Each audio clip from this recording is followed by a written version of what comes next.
Olá, sejam bem-vindos. Estamos iniciando o programa Descobrindo o Espiritismo pelo canal do YouTube da USE Intermunicipal de Ourinhos. E convidamos você a conhecer um pouquinho mais sobre o Espiritismo. O programa tratará dos conteúdos da doutrina espírita, com base nos ensinamentos dos Espíritos, no Evangelho de Jesus, seus exemplos e seus ensinos.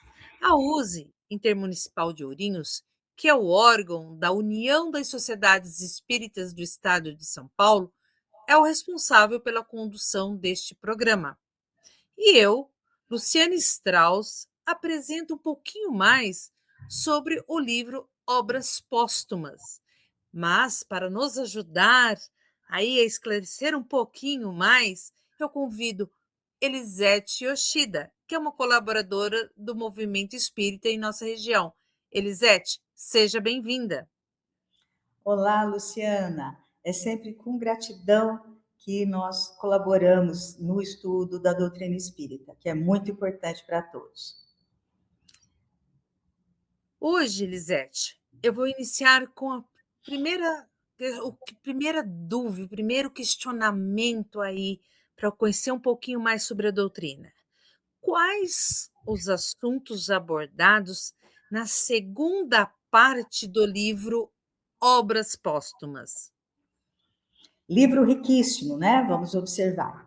Mas a segunda parte do livro, Obras Póstumas, que foi escrito depois do desencarne de Allan Kardec, escrito não publicado, porque os escritos são todos de Kardec, não é? Eles compilaram tudo que Kardec deixou guardado e editaram o livro. Né? A segunda parte foca na história, na estruturação do Espiritismo. Tudo o que Kardec foi reunindo no seu tempo de pesquisador. Então, ela reúne relatos sobre a missão do codificador, orientações dos espíritos sobre o futuro da doutrina, o projeto da constituição do Espiritismo, além da transcrição de várias reuniões mediúnicas da época. Nós vamos encontrar nessa segunda parte a missão de Kardec. Os espíritos que acompanharam, né, trouxeram ao seu conhecimento qual era a missão de Kardec. Então, há diversas anotações acerca da missão, desde o seu primeiro contato com as mesas girantes, que acontece em 1854, a convite de seu amigo, que era um grande magnetizador também, o senhor Fortier, até os meus trabalhos pessoais e conselhos diversos, escrito por Kardec em 1868.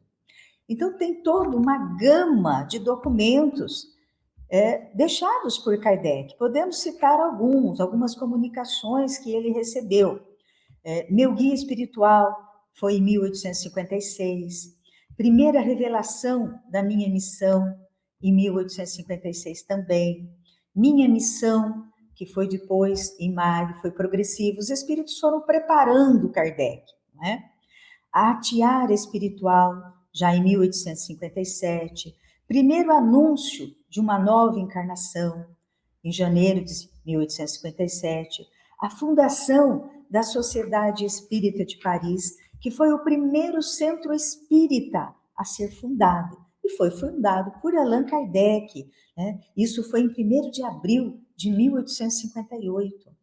Duração de meus trabalhos, quanto tempo ele levaria, né, trabalhando a codificação da doutrina, futuro do Espiritismo, o que aconteceria com o Espiritismo, isso já em 1860, o Auto de Fé de Barcelona, quando 300 obras, né, 300 livros, o livro dos Espíritos, que chegou em Barcelona através de um navio, foram queimados em praça pública por ordem de um dignatário da Igreja Católica.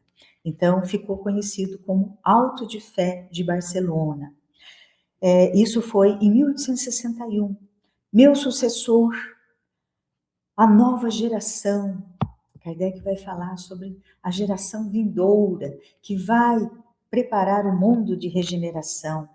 Instruções para a saúde do senhor Allan Kardec, isso já em 1866, quando ele já estava muito assoberbado de trabalho, regeneração da humanidade e meus trabalhos pessoais, conselhos diversos. Isso ele escreve em 1868, né? Ele recebe todas essas comunicações espíritas que vinham para alertar, esclarecer, completar seus trabalhos, suas pesquisas. Os espíritos que trabalharam na codificação sempre estiveram ao lado de Kardec, amparando, fortalecendo, intuindo e trazendo contribuições valiosas.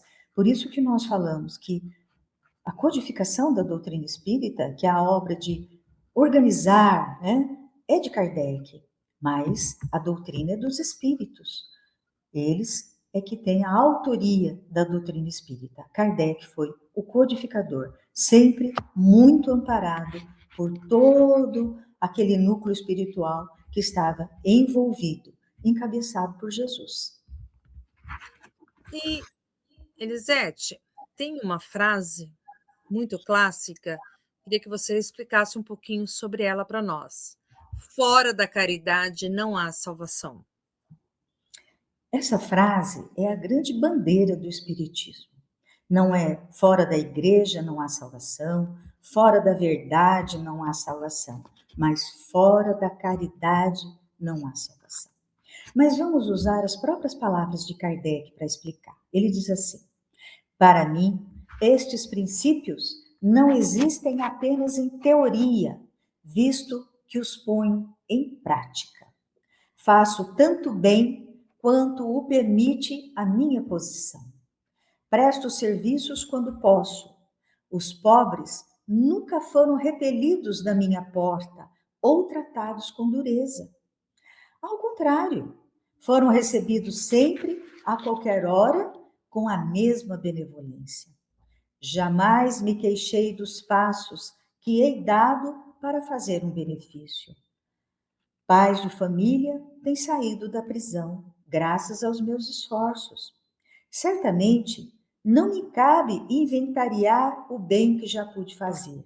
Entretanto, uma vez que parecem esquecer tudo, creio ser-me lícito trazer à lembrança que a minha consciência me diz que nunca fiz mal a ninguém, que pratiquei todo o bem que esteve ao meu alcance.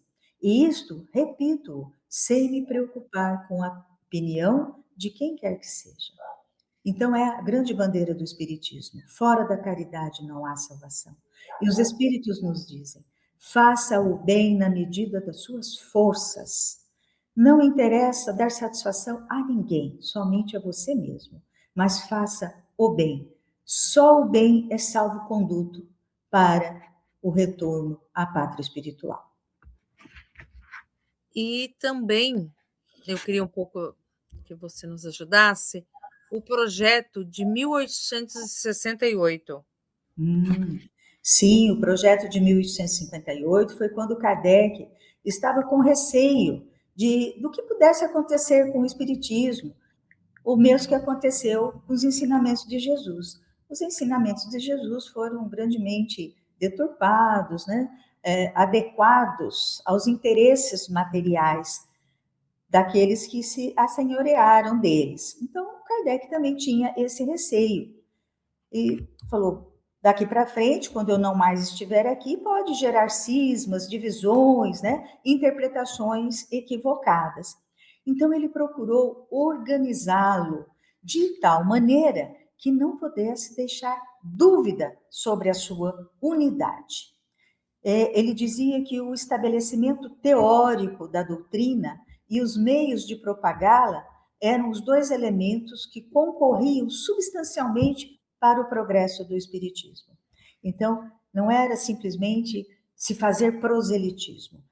Kardec estruturou como deveria ser divulgado a doutrina espírita. Tá. E sobre o ensino espírita? O que ele pontuou para nós? Era outra grande preocupação de Kardec. Ele entendia que nós não podíamos perder a pureza doutrinária do Espiritismo. Então, ele nos dizia que um curso regular de espiritismo seria professado, com o objetivo de desenvolver princípios da ciência e de propagar o gosto pelos estudos sérios.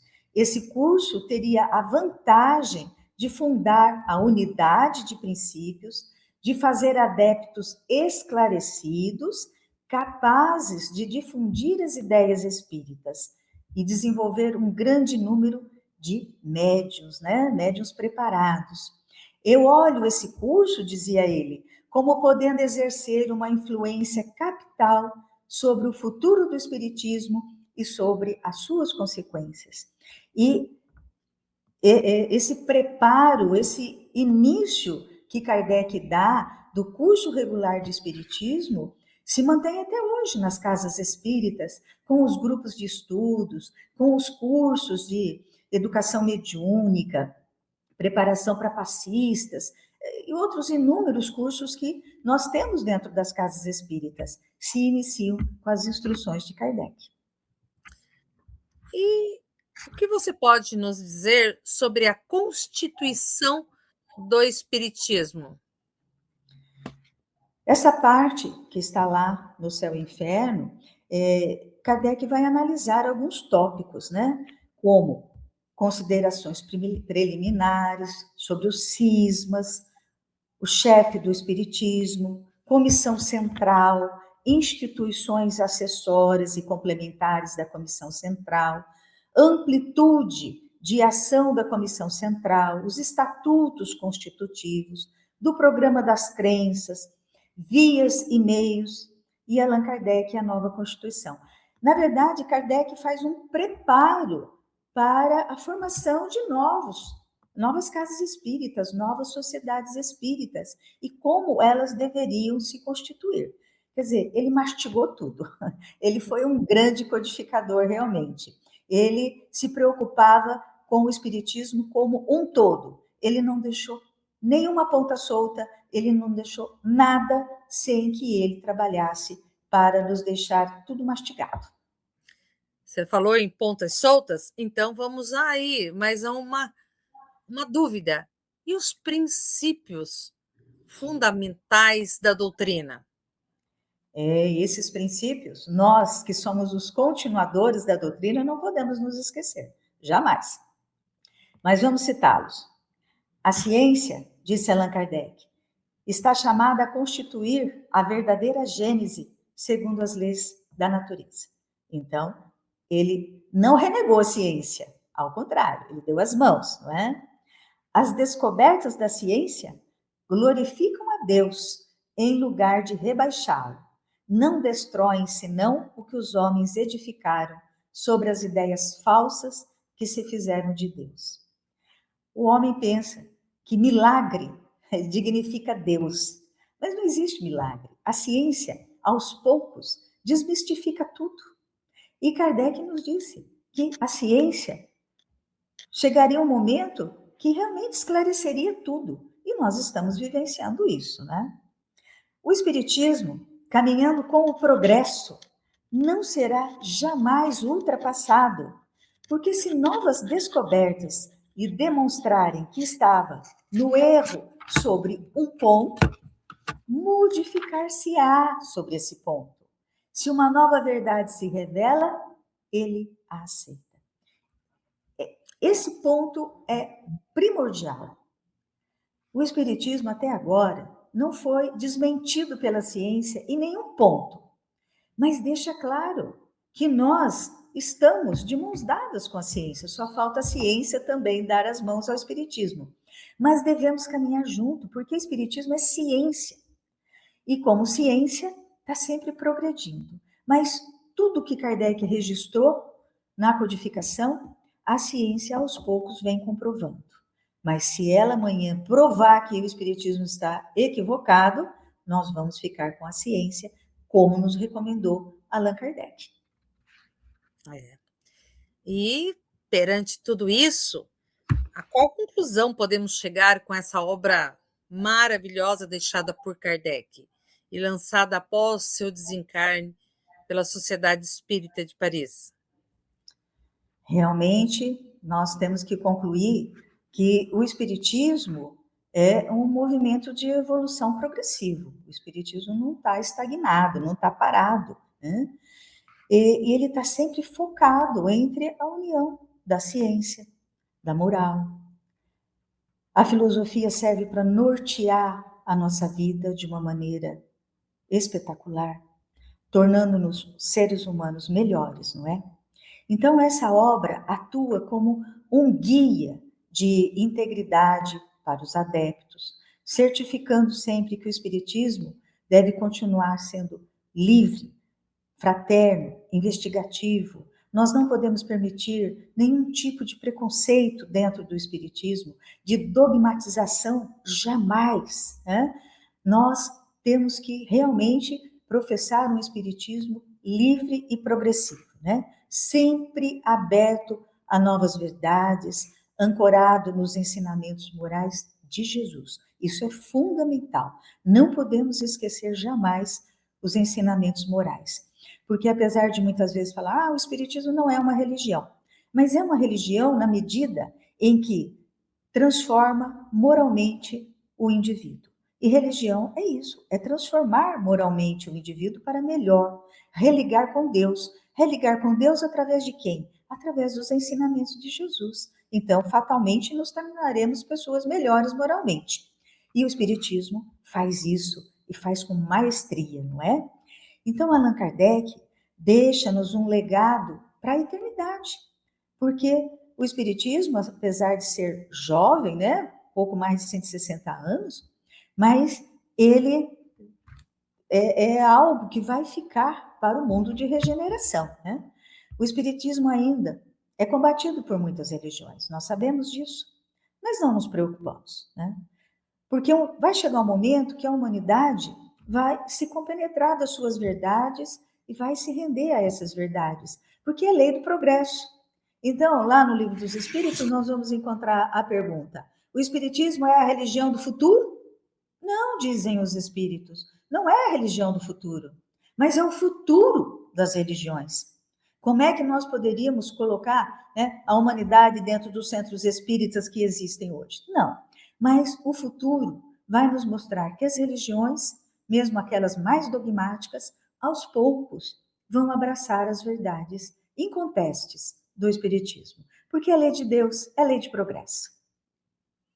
É isso mesmo, Elisete. Muito, muito obrigada. Estamos agradecidos por você esclarecer um pouquinho mais sobre esta obra maravilhosa deixada por Kardec. Muito obrigada.